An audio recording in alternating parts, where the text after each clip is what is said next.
Hello and welcome to Two Athletes and a Reporter.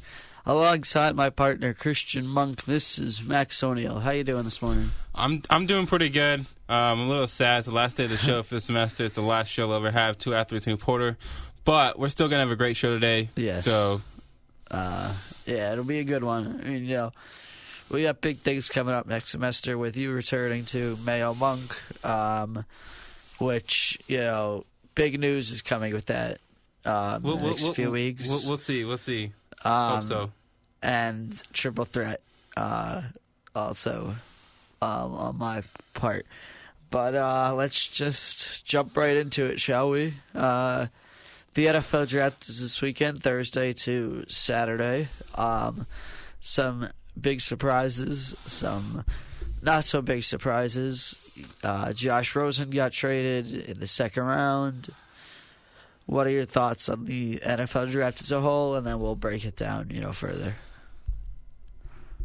I thought going into this, especially this was a very defensive-heavy draft, and so going through the first round, I was like, okay, there's only going to be quarterbacks taking, Josh Jacobs probably going to end up going in the first round because you look about a couple teams that need running backs, the Raiders being specifically one of them, and then you look at the defensive side of the ball. You look at the Josh Allens, you look at Quinnen Williams, you look at Devin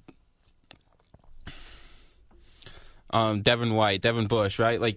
This is a specifically defensive heavy draft, and throughout the first 12 picks, you could really tell.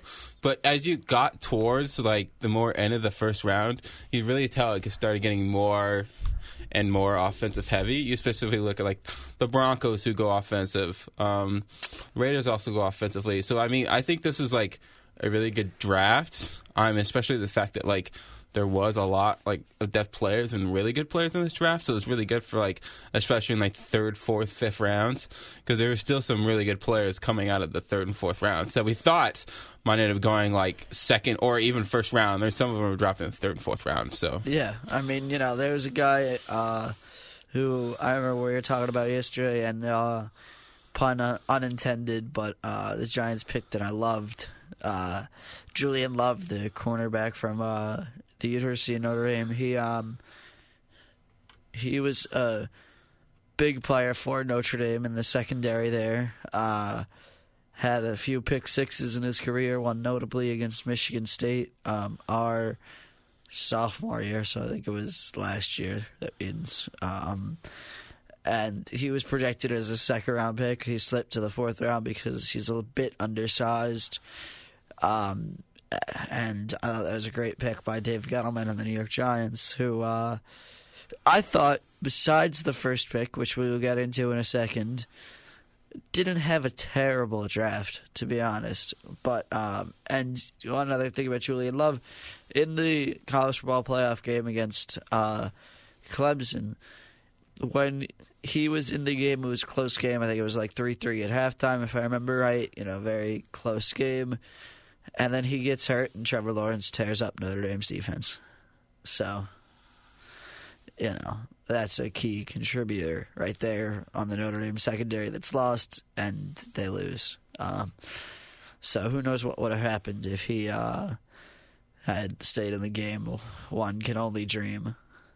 But let's get right into the Giants' first-round pick. I know I had some thoughts about it. What did you think of the pick of Daniel Jones, the quarterback from Duke University?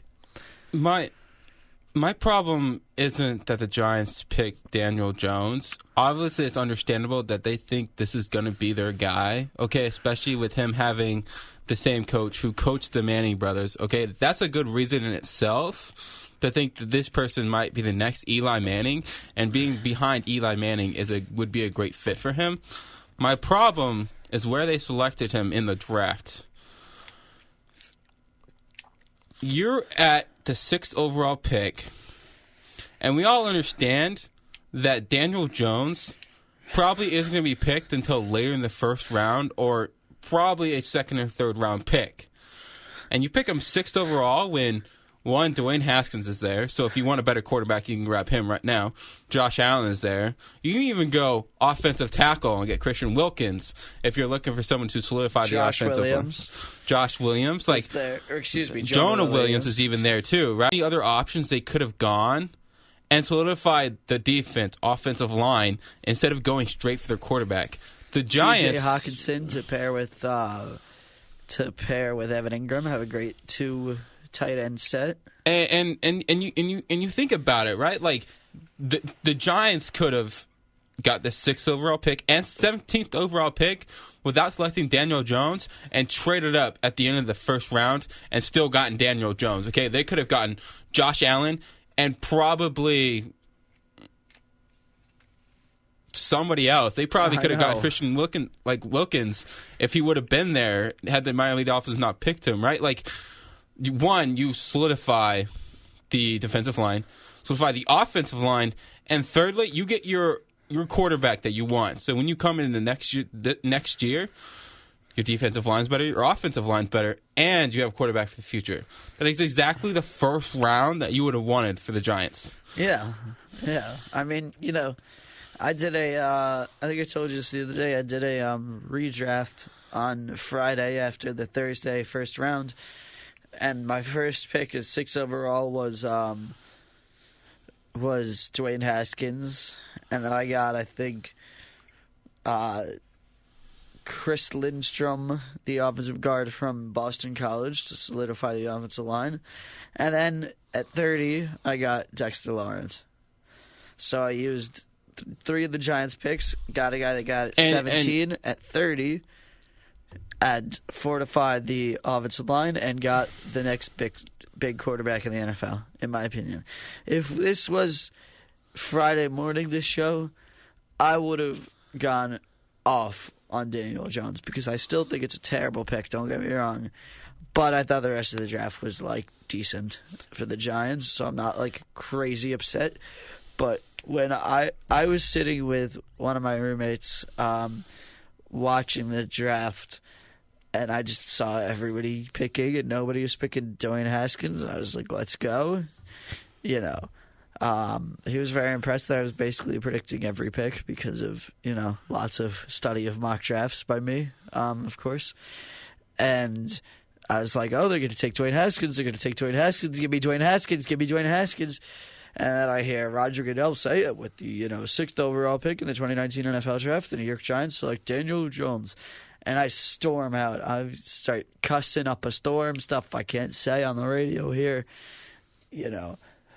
That basically boiled down to screw this Manning family connection crap, because I didn't think that was enough to select a quarterback at 6 overall, and the fact that he worked at the Manning Family Passing Academy, and the fact that his coach coached both Eli and Peyton. The only way that we come back and think with about Josh this, Allen on the board. The only way that we come back and say that this was a good pick, if Daniel Jones becomes the next Eli Manning in his prime, okay? If he's nothing close to that, we look at this as a bust pick, okay?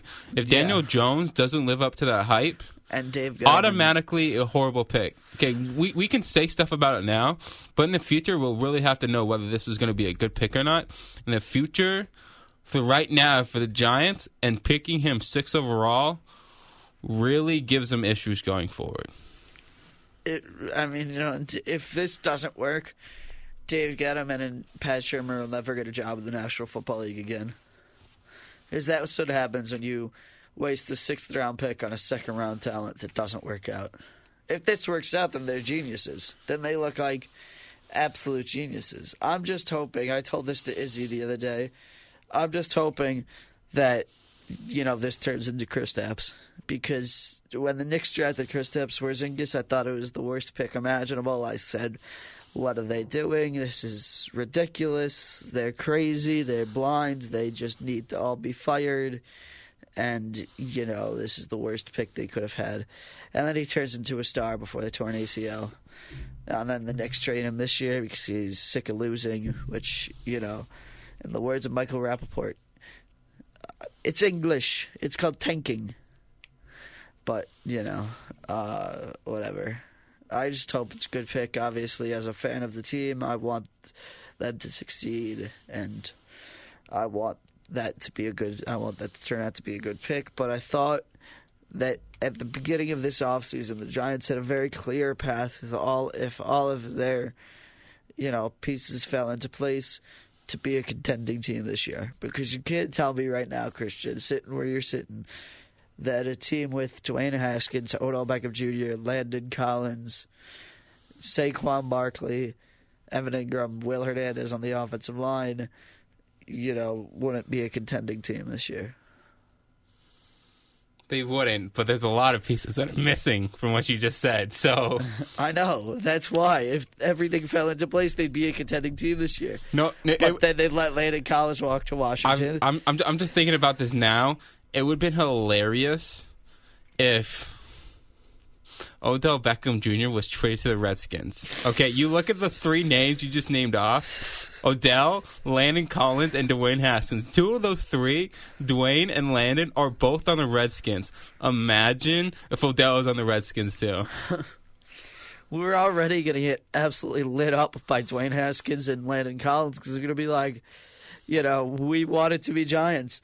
You didn't want us because you're crazy and stupid. And now we're going to light you up for like 1,000,000 points and 1,000,000 yards every single game against you. It's going to be ugly. I mean, Landon Collins, I'm predicting this right now. First time the Giants and the Redskins play this year, Landon Collins has 2 pick sixes. Mark it down. Wow, that's a bold move. Okay, I guess like Landon Collins is good enough to do that, but I don't know if he's going to have 2 pick sixes. And Dwayne Haskins wanted to be a Giant. That's the thing, too, that I really thought they were going to draft him because I thought he was arguably the best quarterback in the entire class over Kyler Murray. And he wanted to be a Giant. Grew up a Giant fan. I read you the quote the other day about how he used to play Madden as a kid with, the Giants offense of Plaxico Burress and Eli and Jeremy Shockey and Ahmad Bradshaw. Brandon Jacobs was there, too. He grew up half an hour from MetLife Stadium in Highland Park, New Jersey. So, give the kid a Giant. Let him be a Giant. Let him lead us to Super Bowls. But no, we have to select Eli Manning 2.0. Which, if he's Eli Manning 2.0 and he gives us 2 Super Bowls, I'll be happy with that, obviously. Would you be upset with this pick if they chose Josh Allen and passed on Dwayne Haskins at number 6? No, because I think that would help the defensive line, the linebacking core, and I think he was a top 3 talent that would have slipped all the way to 6, and I think Dwayne Haskins or Daniel Jones would have been there at 17 for the Giants to take. He would have been there at 42 for the Giants to take.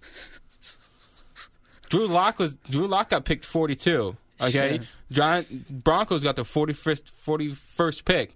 They chose an offensive lineman, and then right after that, they traded back up for the next pick and grabbed their quarterback. That's exactly the same strategy the Giants should have had.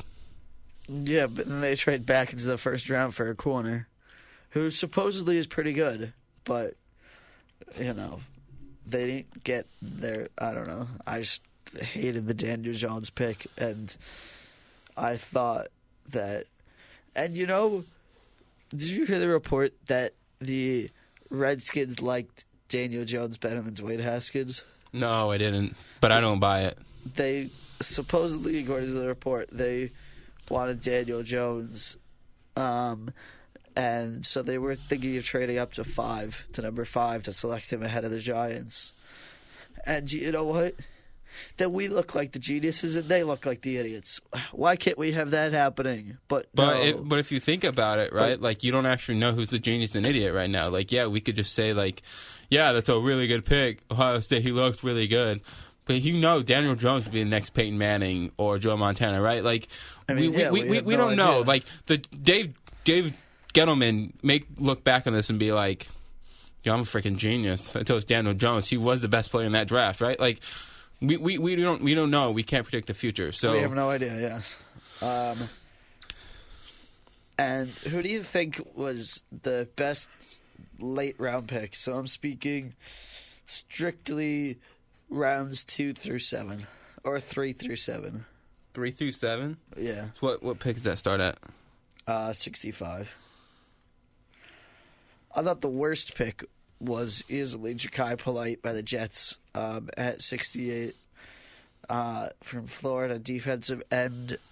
I really would have been upset if the Giants had taken him because he had what can only be considered a disastrous combine where he looked fat and slow and out of shape, ran a bad 40 time, and was complaining to the media that teams were asking him how he would correct his mistakes on the field and showing him bad film, asking how he would fix it, which that's team's job. They're investing a pick on you.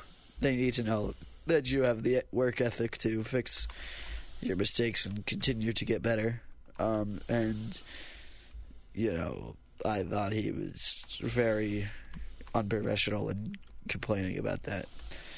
But I'd have to say, honestly, I think Chase Vinovich to the Patriots at 77 was a good pick.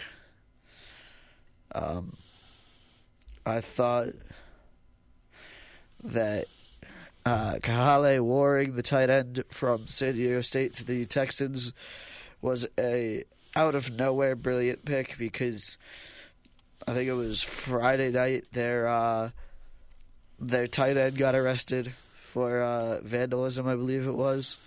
So now they need a new tight end.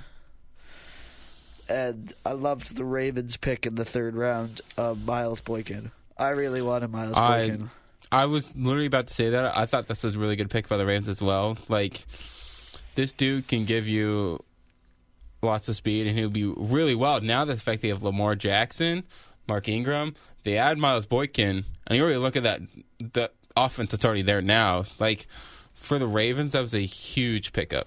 Their offense is going to be explosive, dude. It really is.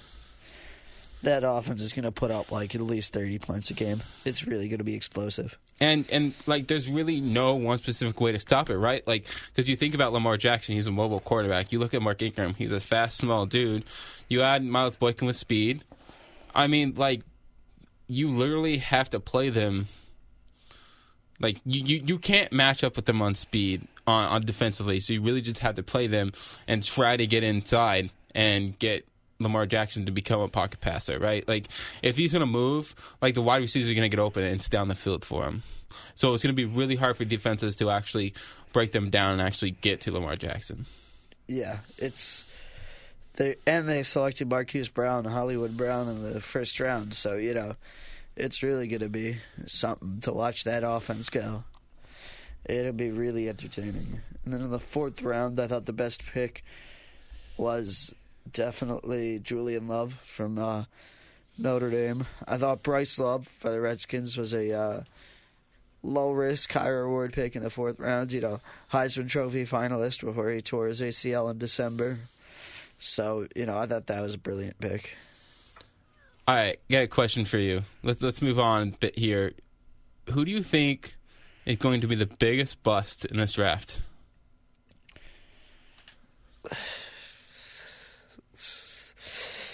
I mean, it's too early to tell. I mean, I know I wrote that question, so it's kind of coming back to bite me. But I'd have to say, honestly, I think that Daniel Jones has the biggest bust potential right now in the draft. Kyler Murray could have bust potential, but Dexter Lawrence, if he doesn't keep the weight off, but Daniel Jones, the quarterback from Duke University, drafted by the New York Giants at number 6. All right, hot take here. This kind of is a hot take, kind of isn't. Okay, I'm ready. Kyler Murray is going to be the next bust in this NFL draft. You look at it, you think about it for a couple of reasons. One, look at his mobility. Like, he could become the next Robert Griffin. He gets hurt and he's done, right? And now you see the Arizona Cardinals give up Josh Rosen, who's a passer in the pocket, right? And you look at Kyler Murray could slowly come out, take his legs from underneath him.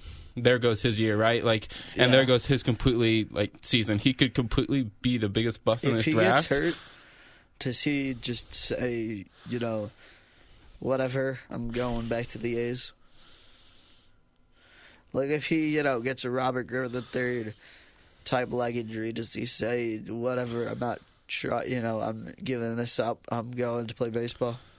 Where nobody's tackling my legs? It's really hard to tell. I mean, like, from my view, I'd probably try to keep playing until I can't no more and then go play with the A's. But if it comes to a time where he literally can't do it anymore, then it's like, okay, let's go play with the A's because it'll be a lot easier on his body. But the Arizona Cardinals, when they only had Josh Rosen for a year, put Kyler Murray at number 1, who could completely be the biggest bust in this draft. Yeah, they got rid of Josh Rosen. Should have they got rid of Josh Rosen? Probably not. I think they should have kept Josh Rosen. Once they drafted Kyler.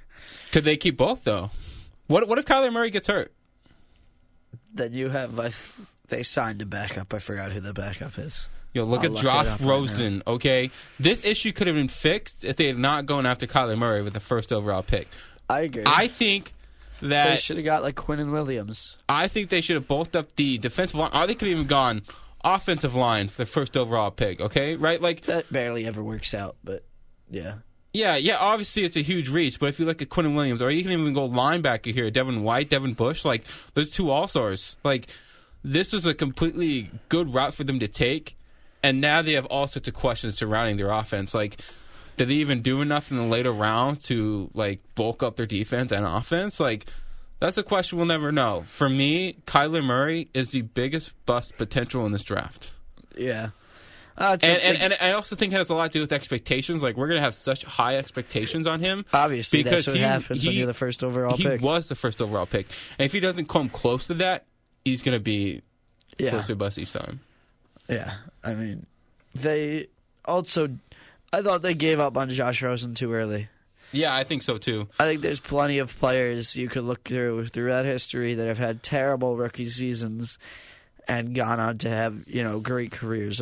Peyton Manning had a terrible rookie year because there was nobody there, and they brought in Tony Dungy. They got some pieces around him, and he's a Hall of Famer now. And you also have to think about that Josh Rosen, originally his first year, he wasn't even supposed to play. And he just suddenly got thrown in there the last preseason game, hey, our actual starter's going to get hurt. You're going to have to play now. And he steps in, and he does, a decent job for his rookie season. But, he doesn't have the coach like Cliff Kingsbury. He's not going to get coached up, as well. Kingsbury is going to do such a good job for this Arizona Cardinals team. I really wish they would have kept Rosen. And I think he would have been a lot better player and had such a better year under Kingsbury. Yeah. By the way, the backup is Brett Hundley. Okay. Yeah. So it's a no-name backup that we're okay, what can he do? What is his potential? He was a Packer. He used to be a Packer. And that brings up a thought that I just had about... did you hear that Dave Gettleman said that Eli is going to play for 3 more years? And no way. No. He said that Eli's going to play for 3 more years using the Green Bay motto when they went Favre to Rodgers. And that annoyed me. So are they going to have Daniel Jones sit for 3 years? Yeah. So they spent a 6th overall pick on a guy who's going to sit on his bottom for 3 years.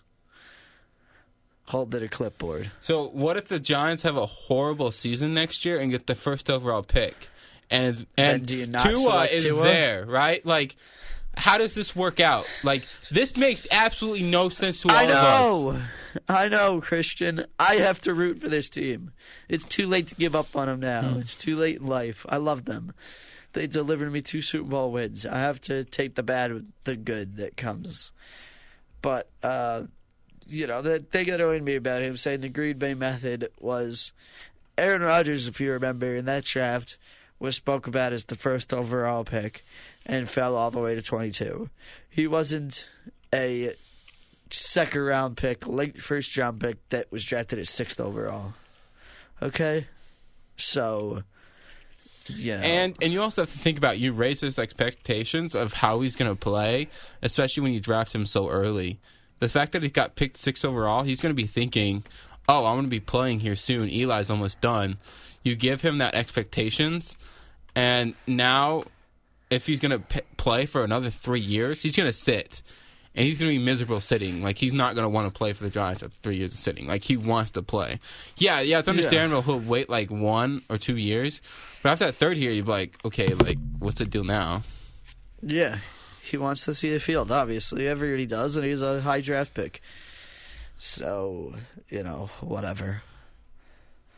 And who do you think will be the best player of the class in 5 years? If we're looking, if we're sitting here again in 5 years looking back at the draft class, who's the best player? Trying to think.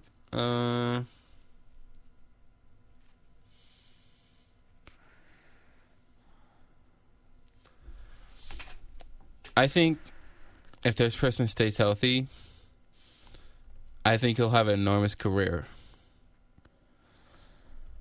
Bosa, drafted second overall by the San Francisco 49ers. I thought he was the best player in the draft. I think he's also the best player in the draft. And I think his issue is that he can't stay healthy. Yeah. And I think if he stays healthy, he'll be the best player in this draft. He has serious injury concerns. So I agree with you there. I think Kyler Murray could be the best player in the draft. I think he's a bit smaller Michael Vick. And you also think about, like, I think that he'll be the biggest bust, but potentially, like, since he has such, like, high risk, also has high reward, like, he could be, like, the best player you've ever seen in the past, like, 10 seasons, right? Too. Yeah. Like, Kyler Murray also has that ability, so it's either, like, because he can tuck just it have and run, to see. or Yeah, he like, can air it out. Yeah, so, I mean, it's going to be really hard to see exactly what happens. I mean, Kyler Murray's also a good pick. Like, he's good picks for both sides, whether he's going to be a big bust or, like, the best player. Yeah. Because it could go either way, and it's going to be really interesting to see which way that actually goes. And I also think a pick that could be a really genius pick is Andre Dillard at 22 for the Eagles. I thought he was one of the best offensive linemen. I'm in the surprised draft. he went so late. That's late for him. Yeah. I thought he was going to go top 15. Yeah. Especially Miami Dolphins. Like, he was going to be a huge pick for him. And He has joined the show, everyone. Welcome, Izzy Izzy. decided to set his alarm clock a little late this morning. I set it accidentally at 9:15 when it was supposed to be 8:15, so I deeply apologize. But I'm sure Max already ranted about Daniel Jones' pick and how bad it was. A little bit. It was a mini rant. It wasn't like my Knicks rant a few weeks ago because I thought the Giants had like a decent draft the rest of the way. Yeah, it did, 100%. So like it was. And I really had to contain myself from, using the expletives that I used when it first happened. Okay, so where are we at? We. I don't want to backtrack. What's your biggest surprise in the NFL draft? Daniel Jones, number 6 overall pick, going to the New York Giants. That was quick. Like, that was all right. I already know this. I already know That was this. the worst NFL pick I've seen like in my lifetime. I've only been on this planet for 19 years now, so it's I don't even know what to say. I just know there's a Manning family connection. This guy better be a Hall of Famer. If this guy doesn't pan out, I truly understand how it feels to be a New York sports fan. Yeah. So, I mean, what did you guys say? We basically said that like he has to, be Eli Manning in his prime with Or better. 2 Super Bowl wins. Or else this is a terrible pick. You know when I saw Todd McShay, the guy who's like the mock draft for ESPN, he said that this dude, he projected him to be a backup quarterback in the NFL to average starting quarterback at his highest peak, right? Yeah, and then, so why are you drafting that guy at 6 overall? and also he said that he ranked Jesus. like second to last in all these quarterbacks in terms of like under pressure in the pocket, right? And the Giants have an offensive line. And he said Dwayne Haskins ranked in the top 3 in every single category that they graded in the combine. And this guy, Daniel Jones, is not even close to that. So, anyways. So, I thought it was a terrible pick. And I thought that they should have drafted Dwayne Haskins. Because I think he's going to be a better player. He had 50 touchdowns, 8 interceptions at his time. And this season at Ohio State, he was a beast. I just don't want to play the Redskins. We're going to get smoked by him twice a year for the next 10 years. If this guy Daniel Jones doesn't pan out, Dwayne Haskins is going to kill us. Good thing I'm not a New York Football Giant fan. Oh, well, yeah. I had to deal with what this. What Broncos picks? Oh, I love the Broncos those picks. Those were like. Yo, all They had good picks. You have to think they moved back 10 spots and they drafted Noah Fant, which no one was thinking about. Underrated. They pulled right underneath and be like, yo, here's more weapons for Joe Flacco. And then they go in the second round, they get an offensive lineman, and then they go get their quarterback for the future, Drew Lock, which they had, It's underrated. and all the mock drafts had him at the end of the first round. They get him in the second round. That's good. That's I'm just saying, Steal. like, this is the strategy that the Giants should have had, right? They should have gotten, like, okay, if they were going to go after Daniel Jones, the pick should have been, like, Josh Allen or, like, somebody else Ed Oliver, that, yeah, like, Dwayne Haskins. right, like, the pick didn't necessarily have to be a quarterback at 6. And then at 17, they could have gotten another really, like, defensive tackle or guard. And then that second round, trade early and grab Daniel Jones, okay? And you look at that, like, they solidify the defensive line, they solidify the offensive line, they go offense, and they still get the quarterback they want. You know who I also really thought, I kind of forgot to mention this when we were talking about best picks in the first round. I thought the Chargers got a steal at 28 of Jerry Tillery. Terry Tillery, Oh, Notre Dame. Terry Tillery, the defensive tackle for the University of Notre Dame. He was a beast at Notre Dame. Beasted out. And I really, really wanted him to be a Giant. I literally, like, freaked out when he went to the Chargers because I wanted him to be a Giant desperately. But the thing with Daniel Jones, too, I remember seeing he was the sixth ranked quarterback on the ESPN board of positional rankings. Not player overall, just quarterback. And they select him 6th overall. This as kid, the this kid second needs to ranked pan out. quarterback. I'm telling you, Max, that this kid. I'm giving this kid a guy a chance. I'm giving him a chance. I'm giving Dave Gettleman a chance. If Dave Gettleman gets this right and he outperforms Haskins, I'm probably going to consider like Dave Gettleman as one of the top GMs because like no one saw this coming. Yeah. Right. So we'll see how this goes. I'm going to give this kid his chance, but at the end of the day, right, I see his resume compared to Haskins. It's not even comparable. And so we're going to take a really quick break before we move on to speak about the NBA playoffs. So we will be right back. And we're back here on Two Athletes and a Reporter with Max O'Neill, Christian Monk, and Izzy. How do you say your last name, Izzy? So okay, it's complicated. Yeah, right? I just call him Izzy because I don't want to mispronounce his last name. Yeah, so like my parents are Eritrean, so it's like a really complex way. So like how you pronounce it, like where they're from, it's like Xavier, but like in English you just pronounce it Xavier. Xavier. Xavier, yeah. Xavier. Yeah. Okay. It's not Xavier like with an X, it's Xavier. So Xavier. Xavier. There you go. Xavier. Okay. Okay. Izzy works too though. Okay. You don't okay. have to Okay. stick with- That works. That works. So Yeah. now let's hop into the NBA playoffs, boys. All right, Golden State. Okay. Originally, when I predicted this series, I thought this series was going to 7. I was this close to getting it right. This would have won this game, gone to 7 games. Obviously, Golden State was going to win this series. Did you see the Lou Will interview about KD after that Yeah, game? with him and Pat Bev. Yeah. He was like, we tried everything. I really respected the honesty there, though. I respected They the did. lack of, quote unquote coach answers of, he just had a good game, blah blah. Him just straight up saying we tried everything. You have to give it up to a guy when he's just dominant, and you throw the entire book at him, and he still beats you. Yeah. I mean, I respect that. I think the Clippers would have got it to 7 if Lou Williams didn't shoot 3 for 21, and he scored a lot more points. Like, he scored more when they played in Oracle than they did when they played in the Staples Center in Los Angeles. So if he had great games, interesting. because he was riding their back, right? So he was pretty much carrying the Clippers. So if he had a great game, I feel like that series would have went to 7. But shout out to the LA Clippers. No All-Stars. Predicted not even to make the playoffs. Turned out to be an 8 seed. No one predicted them to win 2 games against the Warriors, especially in Oracle Arena. Yeah. That's ridiculous. Yeah. And they got a quick turnaround today at 3 o'clock. Rockets been waiting in Golden State, so it's a big series. Yeah. I would really love that series to go to 7 games. Which one? The Clippers one? Clippers and Golden State. Yeah. And I'd love just like the Clippers just to be on it that night and just like out shooting Golden State, and Golden State's like on their heels like the first series, and like then you have to think about like their next series is going to be Houston, even if they win this series. Like this is like when it starts to get really interesting, because now like they're facing like really adversity.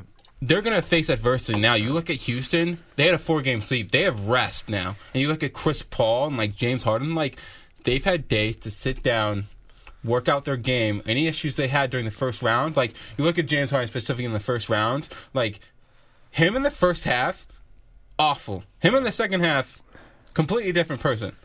If James Harden fixes that and has a complete game, this is going to be a long series. That's what people are saying. People are saying if James Harden hits shots throughout the whole game and plays his game, like his MVP level, the Warriors could be like in trouble. Yeah. And now that they have rest, Chris Paul is going to be really healthy. This is going to be a series. And this is going to be a series where Golden State's going to have to fight to win. It'll be an entertaining series. And you also look at this like, Houston isn't an underdog in this series, right? Like, Houston has every capable chance of beating Golden State in this series. And, like, it's not going to be surprising if they beat Golden State. It'll be really entertaining. If the Warriors don't step up series. their game, if they don't step up their game like how they've been playing against the Clippers, like they need to take it to a different level to beat the Rockets. If they don't do that, and Houston hits shots, this series can go to 7. But I honestly don't think when the Warriors are playing at the best, anybody can upset them. Because even you don't see too many double teams on Kevin Durant when the Clippers played him. Because you know why? Because if you double team him, Steph Curry or Clay is going to be open, or you might get a driving dunk by Andre. Thing with the Warriors, if they have multiple options. That's what I'm saying. So like, it's hard to beat the Warriors because they have way too many great players. Yeah. So we'll see what happens, but it should be a great series. Durant dropped 50. He's dropped like 39 and a half. 37 in the 37. First half. Yeah.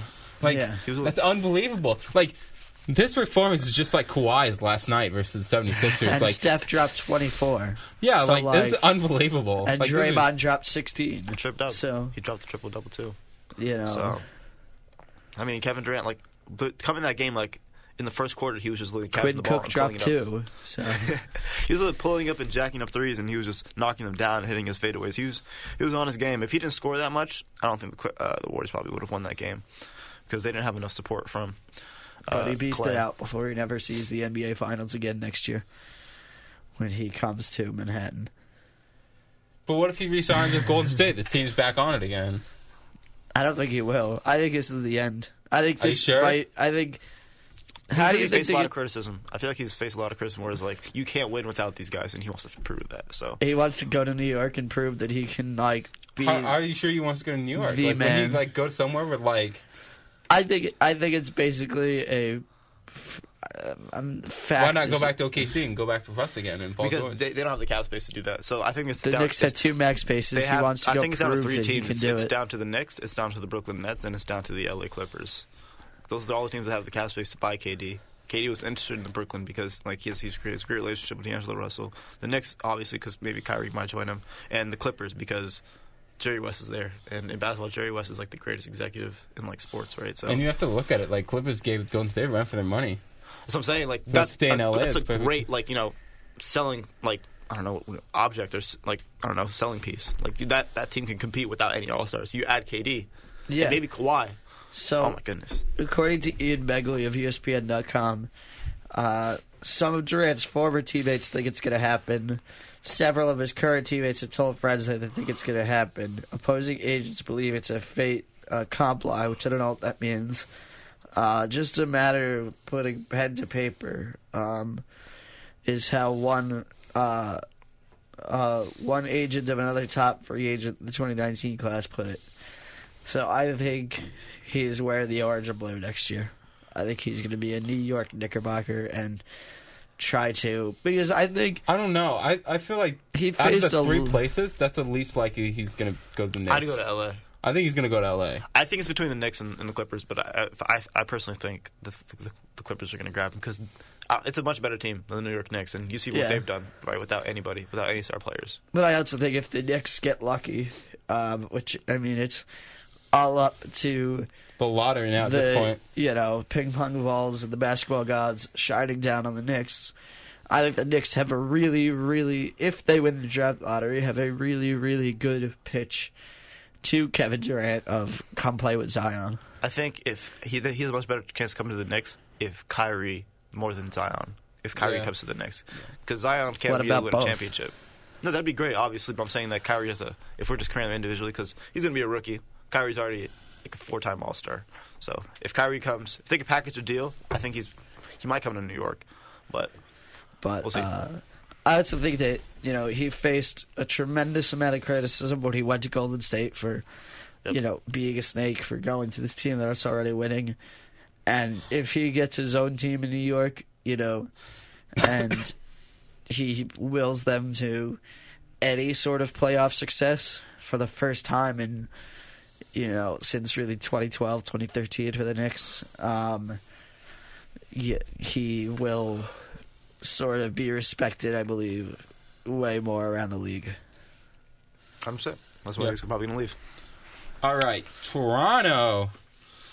Yo, did you guys watch the Toronto 76ers game last night? I turned it off at 5 minutes in the fourth quarter when they put their subs in because it was already a blowout at that point. Yeah, Kawhi Leonard, guys, 27 points in the first half. He's so I good. think he finished 43. I think he finished 43, man. And you have to think about it, too. Like, I was watching this game. I watched the first half. It didn't even seem like Toronto was playing at their best either. Like, this just seemed like it was just like a casual, like, Monday night game or, like, even like a Saturday night game. Like, I didn't see any, like, extra push because of the playoffs. I just thought this was just like, this Toronto just playing a game. And, like, I think it seemed like that for the 76ers, too. But, like, Toronto didn't even look like they were trying out there. They were just putting up threes and they were going down. I was like, Yeah. okay. And him and Pascal, I don't know if you're looking at the numbers, but I know Pascal played really well. But I think Kawhi had like 43 points in that game, but they played really well. Yeah, Kawhi had 45 and 11, and Pascal Siakam had 29 and 7. Yeah, so I, honestly, like I said, I think the series is over in 5 games.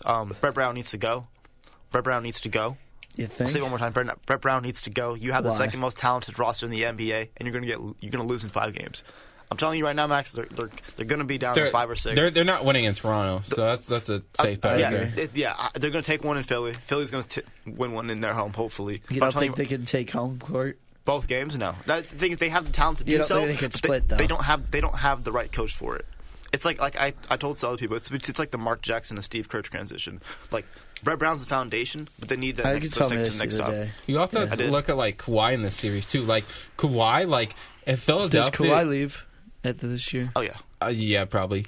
Anyways, you have to look at Kawhi in this series. Like he was yesterday, he was just pulling up. Like it literally was like, yo, he's gonna like come in, pull up real quick, and then he goes back on the defensive side and he like steals and like brings it back up, and it's like Kawhi is literally like a one-man team, and he's just dishing it out to everyone for them to score as well. Like Kawhi, like substantially makes this team so much better, and it's something that like the Philadelphia like can't compete with. Like they don't have like Philadelphia doesn't have that guy who can like really take over as well like as they need to. Kawhi can just like take over the game and win it for Toronto. Absolutely. Well, I'd argue Joel Embiid has the ability to score 35 or 40 points, but the thing is, if he's not, say he's cold that night, you have other options. You have Jimmy Butler, you have Tobias Harris, right? You have Ben Simmons, right? And they don't utilize all their pieces to their maximum in order for them to get the wins that they need. And that's why I'm upset, because you have that much talent and it's pretty much going to waste. Yeah. That's why I say Brett Brown needs to go. But if they lose in 5, I think he'll be fired.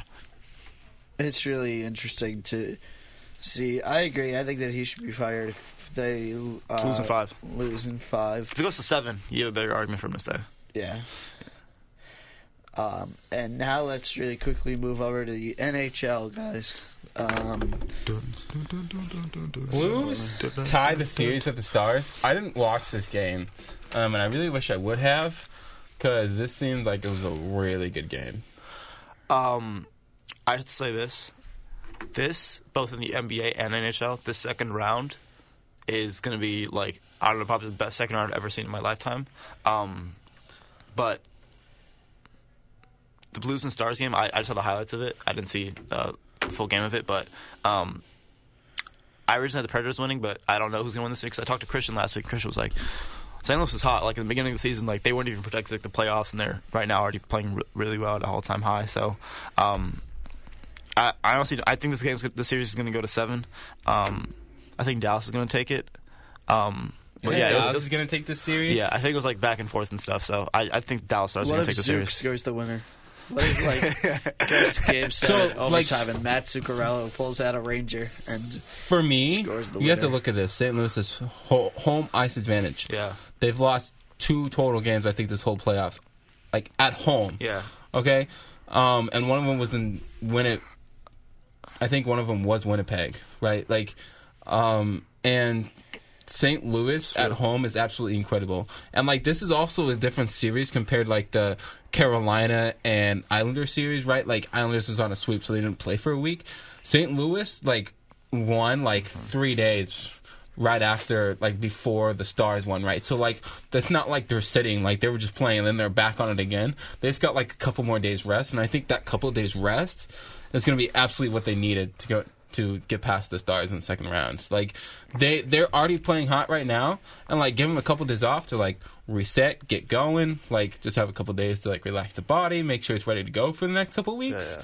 And then you just get hot again. Like, Jordan Binnington is playing absolutely incredible, and I wouldn't be surprised if, like, Blues, like, get super hot and win, like, 2-3 games in a row. Wow. Yeah, I think that I got the Stars in this series. I think they just did too much. I think Ben Bishop. Is it because of and, Matt Zuccarello? No, it's because of a little bit. Okay. It's because of Radik Faksa, Alex Radulov, Spezza, Sagan, Ben Lovejoy, who's not I really mean, because like, of Ben good steady Lovejoy. consistent. That's all I if you like want to about talk Ben. about talent, I believe St. Louis has a better talent in terms of rosters. You look at this: Ryan O'Reilly, Vladimir Tarasenko, Patrick Maroon, Alex Pietrangelo, Jordan Binnington. If you want to talk about goalies, he's a better goalie over Ben Bishop. If I had to choose between one of those two, I'd choose Jordan in a heartbeat. Yeah. The thing is, like, I went to a Sabres and Stars game, like, over spring break, and the Sabres played horrible, obviously, but I saw the Stars play right, and they just look like a good, steady, consistent team where, like, no matter, like, whatever the odds are, whether they're playing away, whether, like, they're in a significant, like, situation where they need to score, like, I feel like they're the team that's going to get the job done, and they just, you really have a feeling about a team and how well they're going to do. Like, I just feel like I have that feeling. That's like when the Bruins played the Maple Leafs. I have a feeling the Bruins were going to go to win that in 7, the Maple Leafs weren't. So, I just feel like, I just know the Stars are going to pan it out somehow, some way. It's hard because for all the reasons that you said, why it wouldn't happen. But I just feel like the Stars are going to get it done. And I mean, you also think about, like, Stars are a team that's hungry. For the past, like, couple seasons, they didn't actually make the playoffs, and so finally they make the playoffs. Like, granted, they do have a really talented team. Like, I wouldn't be surprised if they do beat the Blues. And I mean, like, there's still someone that could, like, beat the Blues and go on a tear. Like, they could obviously win it all if they wanted to, right? And the big thing you say is it's about momentum, right? Yeah. In hockey, like, Yeah. that's not really like in basketball, because in basketball, like, you can win, like, the first game, but, like, you're not guaranteed, like, I mean, let's say you win the first series, right, in a sweep, you're not guaranteed a sweep or win, like, 6 games in your second round. But in hockey, it's different, so hopefully the Blues don't get that hot so they don't beat the Stars, but we'll see. And then the other game last night was a double overtime thriller. The Jackets beat the Bruins 3-2 in double OT. With Matt Duchesne scoring I'm the saying winner. this. I called it after they beat Tampa. Columbus is going to the finals. Okay, this team is Yeah, a you lot said different that. than it was last year. Like, Matt Duchesne, Ryan Zingle, like, you have to look at this team. Like, they're a lot different than they were last year. And you look at Coach Tortorella. This isn't his first rodeo taking a team deep in the playoffs. And I think done it before. having those star players and having this team hot as they are, like, they're going back to Columbus now. And it's 1-1. Yeah. You're going to think about that crowd when you go back to Columbus. It's going to be like Carolina That place was. is gonna be Like, rocking. like, that place is going to be rocking, and everyone's going to be there. Yeah. Columbus is going to be hot. Yeah. Okay? Yeah, this is definitely the series to watch. Did you see Yeah. Bob stood on his head in overtime? Sergei Bobrovsky really And stood you on his also head. look about, like, Sergei could take over this game, too. Like, he has that kind of control and ability to. power. Granted, Tuca can, too, so, like, this is why it's going to be a really interesting series. Yeah. And So, Matt so what Duchesne's- do you have? Blue Jackets what? I got the Jackets. I think Jackets will win both at home, and then Bruins will win back at home in So June. 6. 6, yeah. Yeah. I feel like if the Jackets win this series, they're going all the way. Well, because you think about it, they're all either the going way. to play the Canes or Islanders, which the Blue Jackets have more talent than either of those Yeah. teams. So, Yeah, they're probably going to do it. yeah. But I feel like Boston's going to push them. We're going to see a Game 7, ladies and gentlemen. We'll see. And I'll look at the other series. In Game 1 of the Carolina Islanders Islanders needed series. to win that game. I'm sorry.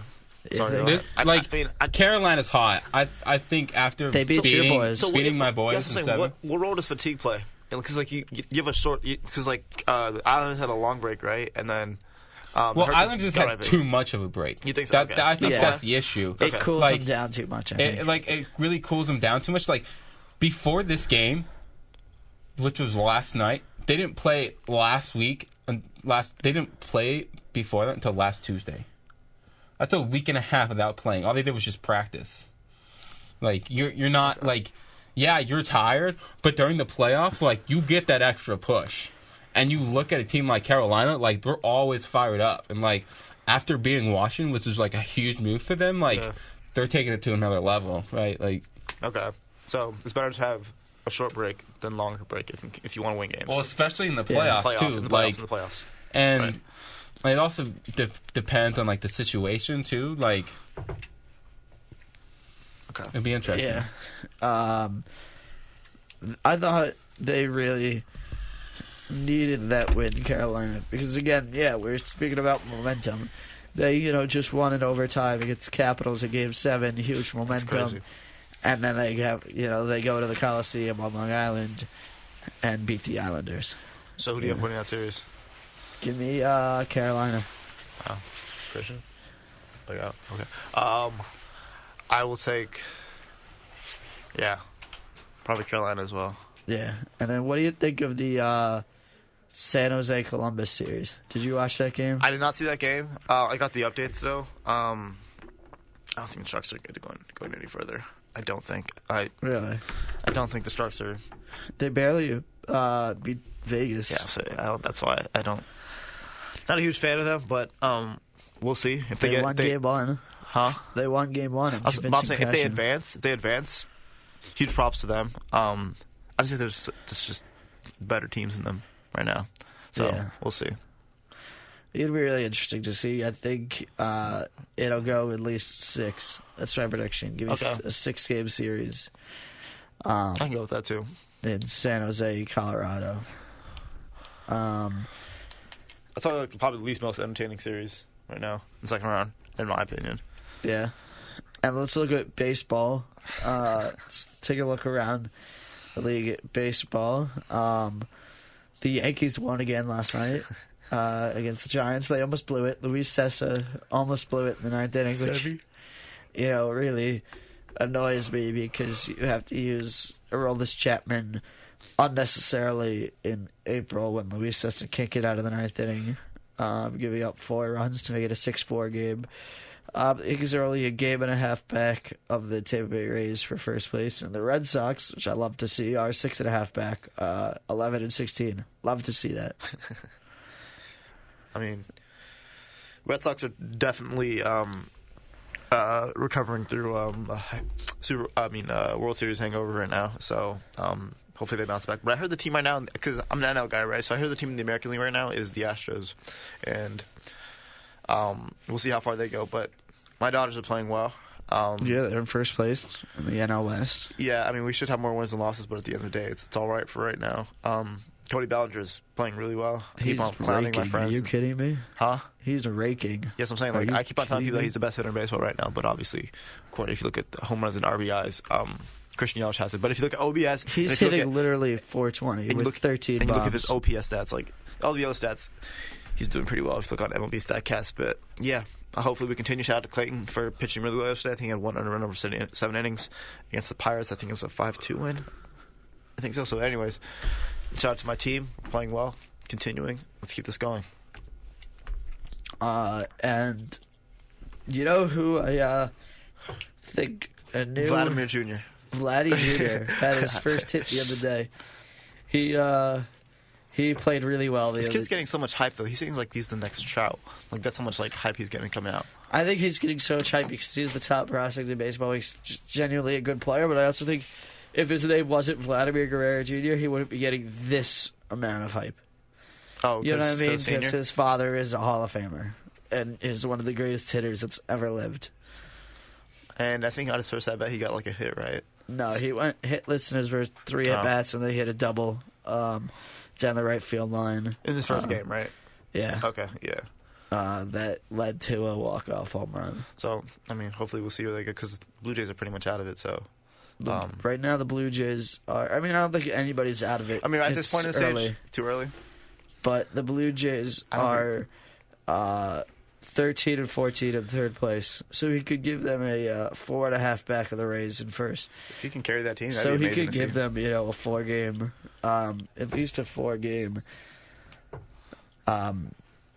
push is the word I was looking for. Yeah, if he can carry them, that'd be really great. But we'll see. We'll definitely see about that. Yeah. And you know what? That'll just about do it for us here, Izzy, on Two Athletes and a Reporter. We're going to be done for this semester. We might come back Maybe. next year. Thank you for joining me, Izzy, this semester. It was fun. We should do this again sometime. For sure, 100%. Thanks, Dang, buddy. That's crazy. Thanks, Max. Thanks, guys.